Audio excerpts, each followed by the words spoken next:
this new video. I know it's been a while since we haven't come up with any video, but in this time, right, when the country is at standstill, my students are not able to attend the classes, especially the 11th to 12th moving class students, right? जिनकी classes अभी तक start हो जानी चाहिए थी, but because of this situation, classes possible नहीं हो पा रही हैं. So that's why I started back all this new series, correct? So this series is mainly of the 12th syllabus, right? तो इसमें मैं फोकस करूंगा 12th के सारे वो टॉपिक्स जो फिजिक्स में आपके कवर होते हैं. So this series will be important for the 12th board students, no doubt, correct? And other than this, we are going to discuss the questions which are important for the NEET and JEE as well. So the first topic that is in the 12th syllabus is electrostatics, right? Electrostatics. So इसमें हम क्या बातें करने वाले हैं, जरा सी थोड़ा सा हम फोकस कर लेते हैं पहले चैप्टर के नेम पे. अगर आप देख पा रहे हैं तो this is basically the combination of two names, electro and statics. So electro is basically representing here electrons and statics means something which is at rest. तो यहाँ पे हम बात करने वाले हैं इलेक्ट्रॉन जो कि रेस्ट पे हो. तो आपको बता दो इलेक्ट्रॉन यहाँ पे जो सिग्निफाई कर रहे हैं, रिप्रेजेंट कर रहे हैं, वो चार्ज को रिप्रेजेंट करने वाले कर रहे हैं. तो इस चैप्टर में हम बात करने वाले हैं चार्ज की, और स्पेशली हम जो बात करेंगे मेनली वो हो गए charge which are at rest. ऐसे चार्जेस की हम बात करेंगे जो कि रेस्ट पे रहते हैं. So basically what is electric charge? So the electric charge is the property associated with the matter due to which it produces and experiences electric and magnetic fields. तो इलेक्ट्रिक चार्ज एक property है जो कि matter के साथ रहती है, जिस प्रॉपर्टी की वजह से अगर किसी में वो प्रॉपर्टी है इलेक्ट्रिक चार्ज, तो वो किसी भी इलेक्ट्रिक या मैग्नेटिक फील्ड में अगर जाते हैं तो they experience that the presence of that electric and magnetic field, and at the same time they can also create electric and magnetic fields, right? तो कहने का मतलब है चार्ज है जो कि एक ऐसी प्रॉपर्टी है जो इलेक्ट्रिक या मैग्नेटिक फील्ड क्रिएट कर सकती है, या फिर इलेक्ट्रिक या मैग्नेटिक फील्ड को फील कर सकती है, एक्सपीरियंस कर सकती है. ठीक है. तो ऑल्दो ये टेक्निकल लैंग्वेज है, अगर हम सिंपल सी बात करेंगे तो आपको पता है कि सर जो चार्ज होता है वो बेसिकली इलेक्ट्रॉन्स और जो प्रोटॉन्स होते हैं किसी भी बॉडी में या किसी भी एटम के अंदर, इनका अगर मैं डिफरेंस क्रिएट कर दूं number of protons and electrons में, तो डेफिनेटली हम बोलते हैं कि जो डिफरेंस है उसकी वजह से बॉडी में चार्ज क्रिएट होता है. क्लियर? तो डिटेल में बात करेंगे इसके बारे में. अभी हम थोड़ी बेसिक बातें करेंगे कि चार्ज वेक्टर है या स्केलर क्वांटिटी है. तो we all know that this charge is a scalar quantity. Scalar और वेक्टर, करेक्ट? हमने ऑलरेडी ये क्वांटिटीज पढ़ रखी हैं. मैं इस लेक्चर में आगे जाने से पहले मैं आपको एक चीज और बता देना चाहता हूं कि सर 11th में हमने कुछ टॉपिक्स पढ़े हुए हैं जो कि इस 12th में, थ्रू आउट 12th में बहुत ज्यादा इंपॉर्टेंट है, बहुत ज्यादा यूज होने वाले हैं. तो इस चीज को थोड़ा सा ध्यान रखें कि सर 11th के वो जो टॉपिक्स हैं वो हैं वेक्टर्स, इंटीग्रेशन, डिफरेंशिएशन. ये 2-3 टॉपिक्स जो है वो बहुत इंपॉर्टेंट हैं, 12th में हमारे बहुत यूज होने वाले हैं. तो आप इन टॉपिक्स को बहुत अच्छे से रिवाइज कर लें. जब तक मैं इनमें कॉन्फिडेंट नहीं हूं, मैं 12th में परेशान होता रहूंगा. इस चीज को ध्यान रखें कि वेक्टर्स में तो स्पेसिफिकली मैं बहुत स्ट्रॉन्ग होल्ड रखना चाहता हूं ताकि 12th मुझे इजी लगे. अगर मुझे वेक्टर्स में प्रॉब्लम है तो 12th में आप बहुत स्ट्रगल करने वाले हैं. पूरे इलेक्ट्रोस्टैटिक की अगर हम बात करें तो that is basically addition of vector, addition, subtraction, resolution and components of vectors पे काम करेगा. अगर हम आगे मैग्नेटिक्स में जाएंगे तो मैग्नेटिक फील्ड में पूरे में आप बात करेंगे क्रॉस प्रोडक्ट्स की हम यूज करने वाले हैं. इसलिए मैं कह रहा हूं कि वेक्टर्स बहुत स्ट्रॉन्ग कर लें, इंटीग्रेशन एंड डिफरेंशिएशन बहुत स्ट्रॉन्ग कर लें. जितनी अभी हमारे पास बहुत टाइम है, प्रैक्टिस कर लें. और इसके बाद अगर आप करेंगे ग्रेविटेशन का चैप्टर, अगर आप उसको डिवाइड करेंगे तो आप देखेंगे जो इलेक्ट्रोस्टैटिक चैप्टर है वो और ग्रेविटेशन काफी सिमिलर चलते हैं, तो आपको हेल्प मिलेगी. क्लियर है? तो हम बात करते हैं जो इलेक्ट्रिक चार्ज है वो कैसी क्वांटिटी है, वो एक स्केलर क्वांटिटी है. मतलब इसमें कोई डायरेक्शन नहीं होती, आप सिंपली दो चार्जेस को अलजेब्रिकली ऐड कर सकते हो. That we are going to study in the properties of charge. इसकी ऐसा यूनिट क्या है? सर इलेक्ट्रिक चार्ज की जो ऐसा यूनिट है दैट इज कूलम. ठीक है. इसकी सीरीज यूनिट भी होती है जिसको हम बोलते हैं स्टेट कूलम और ईएसयू. और कूलम और ईएसयू में रिलेशन है that is 1 coulomb is equal to 3 into 10 to the power 9 ESU. Okay. So now let's talk about some properties of electric charge. So basically they are divided in two types. So the charges are of two types, that is positive charge and the negative charge. Correct? तो जब charge बना होगा तो हमने देखा observation से कि sir दो डिफरेंट बिहेवियर हैं चार्जेस के. जहां पे भी चार्ज एग्जिस्ट कर रहा है उसमें दो ही बिहेवियर मुझे मिल रहे हैं. तो उन दो बिहेवियर के बेसिस पे हम बोल सकते हैं कि चार्ज कोई दो टाइप के होते हैं. अब जब दो टाइप के होते हैं तो उनको कुछ नेम देना पड़ेगा. तो हमने बोला कि सर एक टाइप के चार्ज को हम पॉजिटिव बोल देंगे और दूसरे टाइप के चार्ज को हम नेगेटिव बोल देंगे. इस तरीके से हमने चार्ज को दो टाइप में डिवाइड किया होगा. क्लियर? तो हमने बोला कि जो प्रोटॉन पे जिस टाइप का चार्ज होता है उसको हमने पॉजिटिव बोल दिया, सिमिलरली जो इलेक्ट्रॉन्स पे जिस टाइप का चार्ज होता है उसको हमने नेगेटिव बोल दिया। ठीक है, ये हमने स्टैंडर्ड अपने सेट कर लिए। हम चाहते तो उस टाइम पे तो हम इनको दूसरे तरीके से भी कर सकते थे या कोई और नाम भी दे सकते थे, बट जो स्टैंडर्ड हमने सेट कर लिया वो हमने कुछ इस तरीके से कर लिया। क्लियर? अब हम जब भी बात करेंगे दो चार्जेस को जब भी हम पास में लेके आएंगे तो हमने बोला opposite charges attract each other, right? जब भी दो ऑपोजिट चार्जेस आएंगे, एक पॉजिटिव और एक नेगेटिव, तो उनमें एक अट्रैक्टिव फोर्स होगा, they will attract each other. ठीक है, इसी तरीके से अगर हम बात करेंगे कि अगर वो दो चार्जेस जो पास में आ रहे हैं वो सेम है, सिमिलर है, दो पॉजिटिव चार्जेस हैं या दो नेगेटिव चार्जेस हैं, जब भी आप उनको पास में लेके आओगे तो आप फील करोगे कि वो दोनों चार्ज एक दूसरे को रिपेल करेंगे। रिपेल का मतलब एक रिपल्सिव फोर्स लगाएंगे, उनको दूर जाने के लिए धकेलने की कोशिश कर रहे होंगे। Clear? Charge is always associated with मास। इसका मतलब क्या है? इसका मतलब क्या है कि कोई बॉडी है, अगर वो बॉडी के पास चार्ज है, मतलब बोले ये बॉडी चार्ज है, इसका मतलब उस बॉडी के पास कुछ ना कुछ मास भी होगा ही। ऐसा तो पॉसिबल नहीं है कि इस बॉडी के पास चार्ज तो है बट मास नहीं है। ठीक है, हाँ ऐसा हो सकता है इस बॉडी के पास मास है, मतलब इस बॉडी का कुछ मास है बट इसमें चार्ज नहीं है। This is possible, correct? So इसी को हम बोलते हैं charge is always associated with mass. It means every charge body must have some mass. Next is charge is conserved, conservation of charge. एक आप बोलेंगे कि सर अगर एक आइसोलेटेड सिस्टम है, उस आइसोलेटेड सिस्टम में जो टोटल चार्ज होगा वो हमेशा कांस्टेंट होगा। क्लियर? ऐसा नहीं हो सकता कि चार्ज कहीं से क्रिएट हो जाए या कहीं डिस्ट्रॉय हो जाए। हमेशा ओवरऑल चार्ज जो हम बात करते हैं किसी भी एक आइसोलेटेड सिस्टम का, आइसोलेटेड मतलब क्या होता है कि सर इसका मतलब उसका आसपास के यूनिवर्स से, सराउंडिंग से कोई भी लेना देना नहीं है, तो ना कोई चीज उसमें आ सकती है ना ही चीज उसमें जा सकती है बाहर से। तो आप बोलोगे ऐसे सिस्टम का अगर हम टोटल चार्ज की बात करें, कोई प्रोसेस करा रहे हो सिस्टम में पहले और बाद में, बिफोर द प्रोसेस हैपेंड और आफ्टर द प्रोसेस हैपेंड, आप बोलोगे total charge will remain constant. Clear? So the next property is invariance of charge. What does it means? It means कि अगर एक कोई बॉडी मूव कर रही है तो उसकी वेलोसिटी कम ज्यादा होने पे चार्ज की वैल्यू भी उस पे कम ज्यादा हो सकती है। That is not possible. That doesn't happen, right? इसको हम बोलते हैं invariance of charge. It means charge does not depend on the velocity of the body. Correct?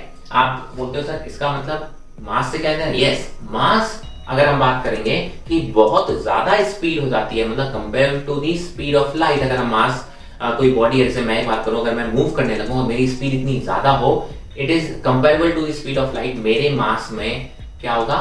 Yes, कम या ज्यादा मास हो सकता है, डिपेंडिंग, एक फॉर्मूला है ऑलरेडी। ठीक है, बट चार्ज के साथ ऐसा नहीं होता। Charge will remain constant, body की स्पीड बढ़ा दो घटा दो, उस बॉडी के चार्ज पे कोई फर्क नहीं पड़ेगा। It mean charge does not depend on the speed और वेलोसिटी ऑफ द बॉडी।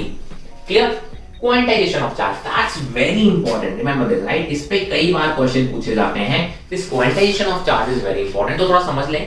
लिखने के लिए तो बहुत इजी होता है, राइट? अगर आपको समझ में आ गया तो। क्वांटाइजेशन का मतलब क्या होता है? क्वांटाइजेशन का मतलब होता है छोटे छोटे टुकड़े, बेसिकली यूनिफॉर्म में हम किसी चीज को ट्रांसफर कर सकते हैं। इसने क्या बोला? Any body can have charge in the integral multiple of the smallest possible charge, that smallest possible is called quanta of charge, and that जो पॉसिबल है क्वांटा ऑफ चार्ज है वो कितना है? E, that is 1.6 × 10⁻⁹ coulomb. इसका मतलब क्या हो रहा है? इसका मतलब ये है कि जो एक स्मॉलेस्ट आइसोलेटेड चार्ज, अगर आप बोलते हो कि सर एक सबसे स्मॉलेस्ट चार्ज जो पॉसिबल एकदम सेपरेटली, वो है दिस E, उसको हमने E बोल दिया, दैट इज 1.6 × 10⁻⁹ कूलम, और that is the basically charge on an electron, और अ प्रोटॉन के चार्ज का जो मैग्नीट्यूड होता है वो ये होता है। मतलब जितना चार्ज एक इलेक्ट्रॉन पर होता है उससे कोई भी छोटा टुकड़े का चार्ज आपके पास ऐसा आइसोलेटेड इजीली पॉसिबल नहीं होता है। तो जब भी कोई चार्ज का आदान प्रदान होगा, चार्ज का आदान प्रदान करने का तरीका एक ही है, या तो आप इलेक्ट्रॉन या प्रोटॉन को किसी बॉडी को दोगे, या फिर आप इलेक्ट्रॉन या प्रोटॉन को आप किसी बॉडी से लोगे।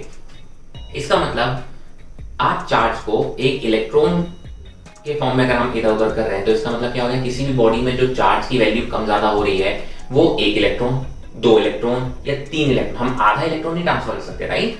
तो 1.5 इलेक्ट्रॉन नहीं कर सकते, राइट? 2.5 इलेक्ट्रॉन हम ट्रांसफर नहीं कर सकते, तो हम क्या बोलते हैं कि या तो 1 इलेक्ट्रॉन ट्रांसफर होगा या 2 होंगे, मतलब इंटीग्रल मल्टीपल्स होंगे इलेक्ट्रॉन्स के, राइट? तो इसीलिए बोला कि किसी बॉडी पे अगर कोई चार्ज एग्जिस्ट कर रहा है तो that must be the integral multiple of the charge on electron. कितने इलेक्ट्रॉन उसमें कम ज्यादा किए गए उसके बेसिस पे उस पर बॉडी पे चार्ज आ जाएगा, राइट। अगर हम बात करें suppose that this body, right, सबसे एक सिंपल सा क्वेश्चन है, क्या इस बॉडी में चार्ज है? तो आप बोलोगे सर नहीं, चार्ज तो नहीं है। क्या मैं बोलूं दूसरा क्वेश्चन, ध्यान सुनना, क्या इस बॉडी में चार्ज है? आप बोलोगे नहीं, इस बॉडी में चार्ज नहीं है, दिस इज न्यूट्रल।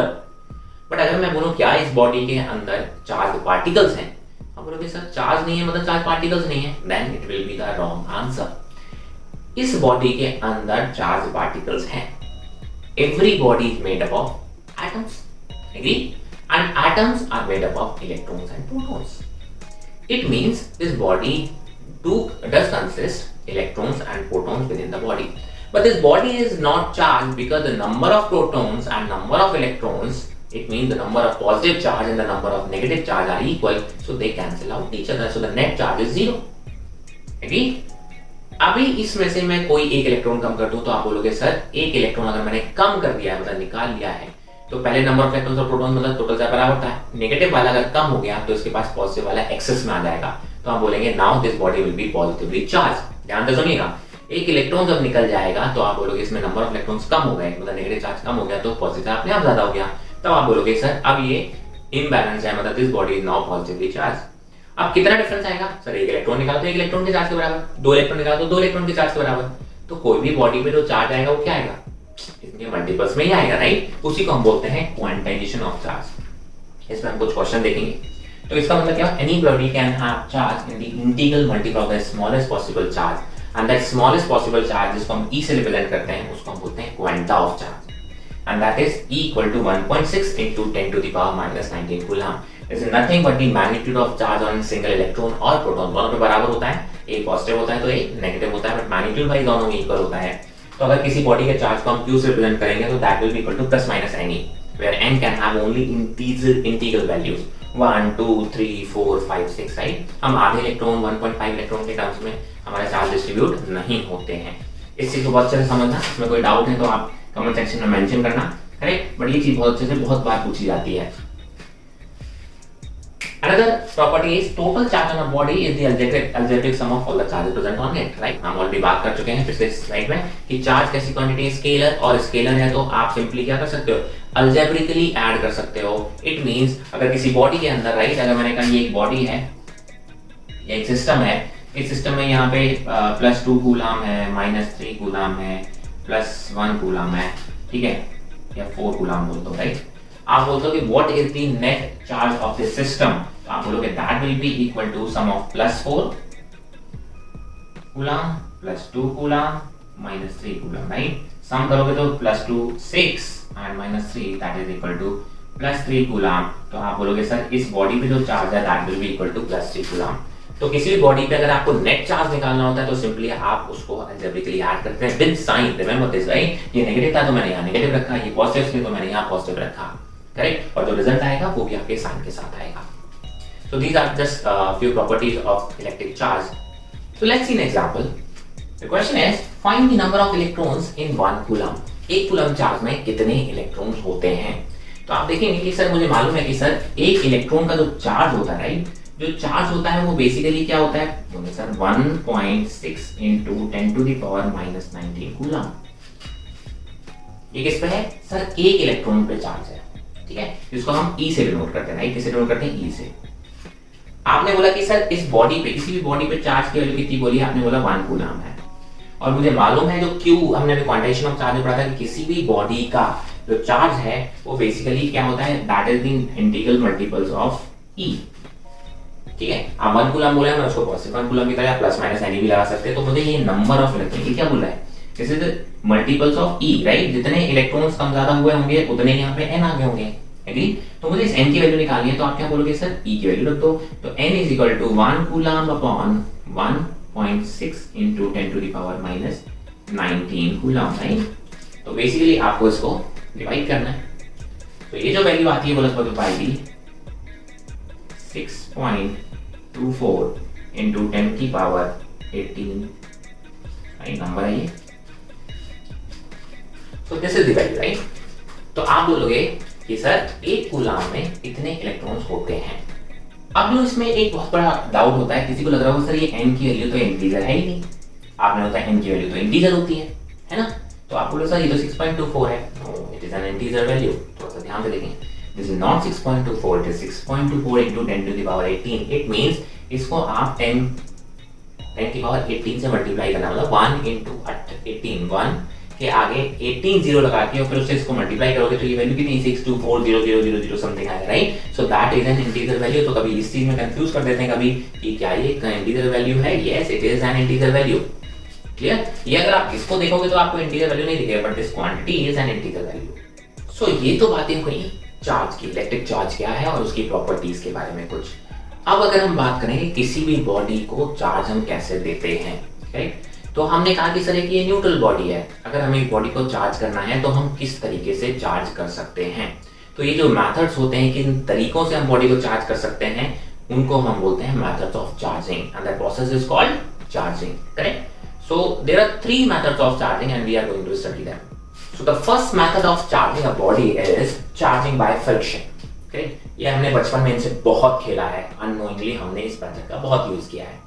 तो ये कौन सा मेथड होता है, कैसे होता है, बहुत इजी सा अगर समझने की कोशिश करेंगे। मैंने कहा when two insulating bodies, remember this, insulating bodies या insulators जिसको हम बोलते हैं, राइट, ये एक इंपॉर्टेंट है कि जब भी कोई दो इंसुलेटर, राइट, इंसुलेटर और कंडक्टर्स हमको पता है, कंडक्टर्स ऐसी बॉडीज होते हैं जिनमें फ्री इलेक्ट्रॉन्स होते हैं फॉर दी मोशन, राइट, आप बोलते हैं इलेक्ट्रॉन्स फ्रीली मूव कर सकते हैं, जबकि इंसुलेटर्स ऐसी बॉडी होती हैं जिनमें इलेक्ट्रॉन्स फ्रीली मूव नहीं करते, करेक्ट। तो हमने बोला कि जब भी दो इंसुलेटिंग बॉडीज होंगी, दे आर रब against each other, one loses electrons becomes positively charged while other gains electrons becomes negatively charged, right. जब भी दो इंसुलेटिंग बॉडीज हैं, इनको आपस में हम रब करते हैं।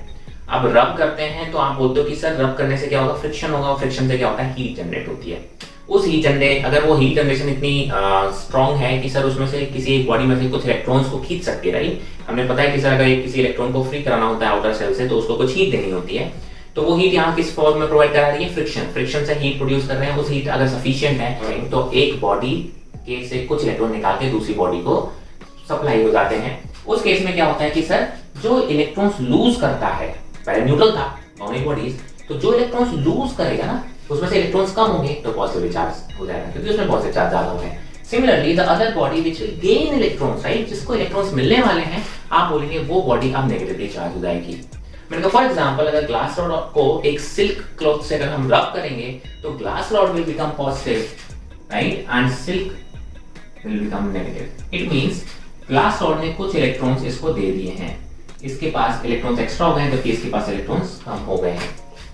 मैंने कहा बचपन में आपने अगर खेला होगा तो एक स्केल होती थी, राइट, प्लास्टिक स्केल, उसको हम रब करते थे अपने हेयर से एंड देन छोटे छोटे पीसेस ऑफ पेपर को वो अट्रैक्ट करता था, क्लियर। तो उसमें जो पहला प्रोसेस एक्चुअली हो क्या रहा था कि जब हम स्केल को अपने हेयर से रब करते हैं तो आप बोलते हो जनरली आप कह रहे थे अगर आपके हेयर ऑयली होते थे तो वो काम थोड़ा कम अच्छे से नहीं करता, जबकि अगर आपके हेयर ऑयली नहीं ड्राई हेयर होते थे तो वो स्केल बहुत अच्छे से पीसेस को अट्रैक्ट करता था।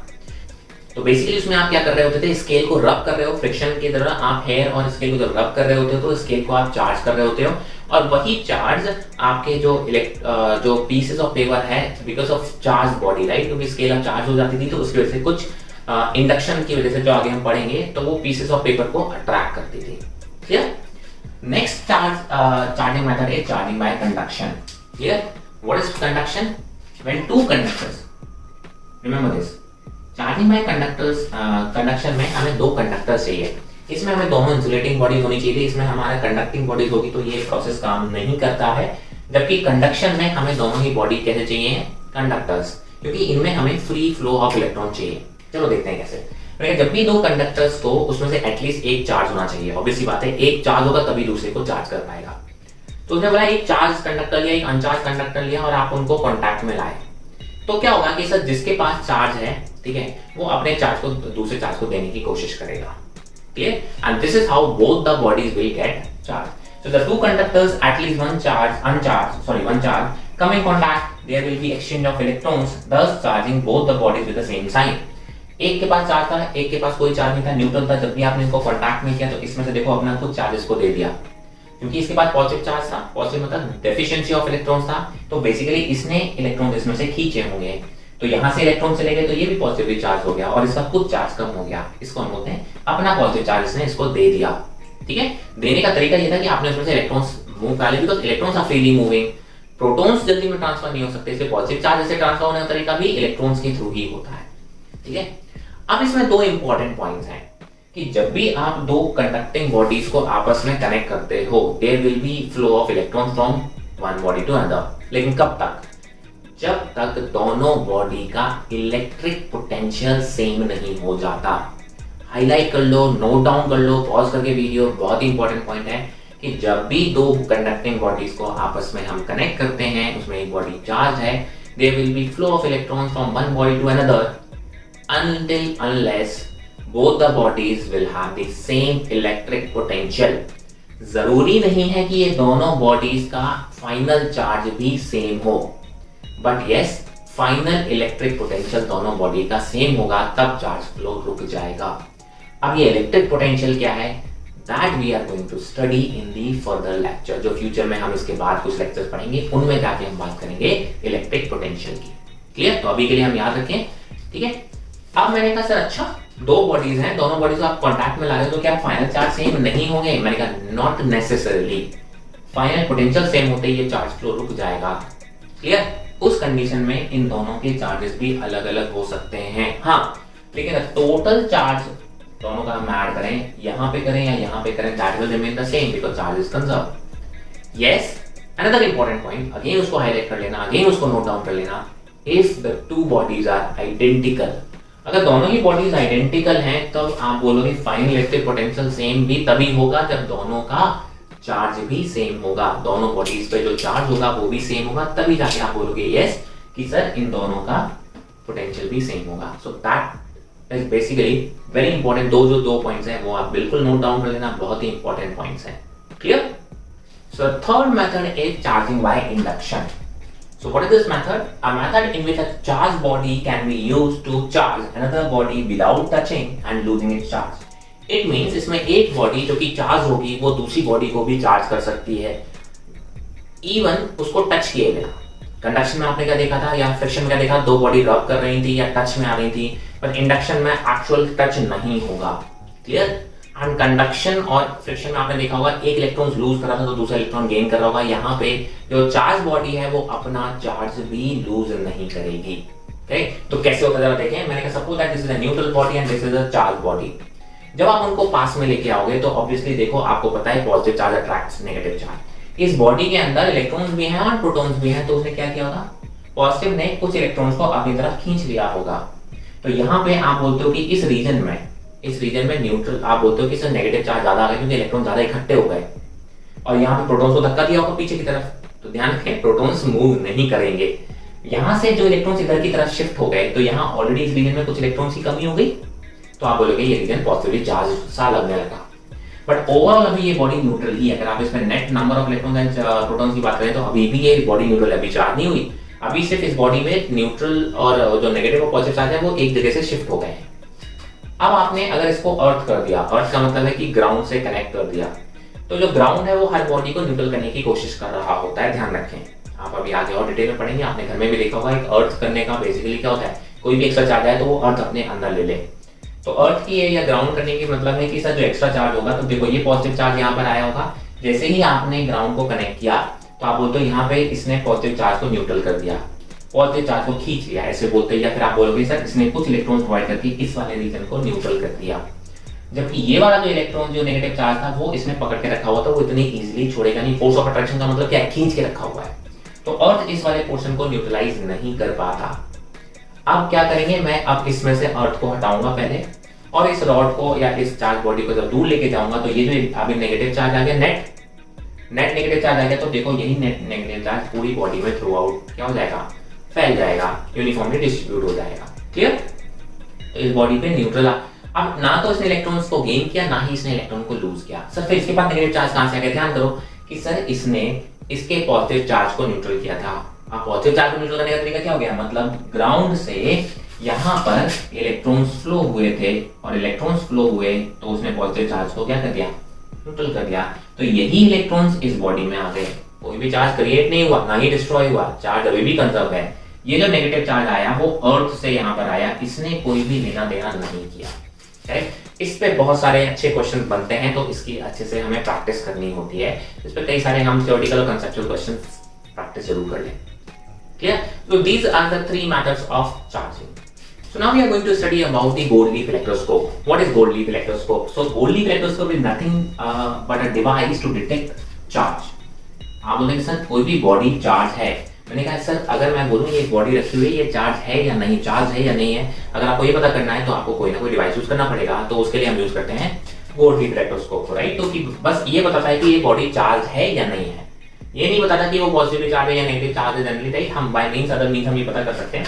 तो ये जो डिवाइस होता है कैसा दिखता है, एक बॉटल है, इंसुलेटेड बॉटल है, ध्यान रखेंगे ये जो बॉटल होती है ये इंसुलेटेड होगी, ठीक है, ये इंसुलेटेड होगा। ये जो एक मॉडल एक इसमें से मेटल रॉड इस तरीके से लगी होगी और मेटल रॉड के इस एंड पे एक गोल्ड लीफ है जिसको ऐसे फोल्ड करके इस तरीके से एक गोल्ड की लीफ आपने इस तरीके से लगा, स्ट्रिप है, पतली सी स्ट्रिप।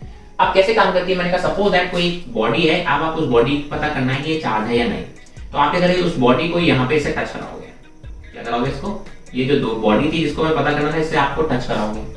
अब जरा देखो अगर ये बॉडी न्यूट्रल है तो न्यूट्रल है तो एक न्यूट्रल एक नॉर्मल मेटल से कांटेक्ट में आएगा तो there will be no flow of electrons और प्रोटॉन, राइट? इलेक्ट्रॉन्स प्रोटॉन तो हम वैसे ही आप इजीली फ्लो नहीं करते, तो जब भी दो नॉर्मल मेटल को कनेक्ट करोगे दोनों ही न्यूट्रल है तो उसमें कोई भी इलेक्ट्रॉन्स का आदान प्रदान नहीं होगा।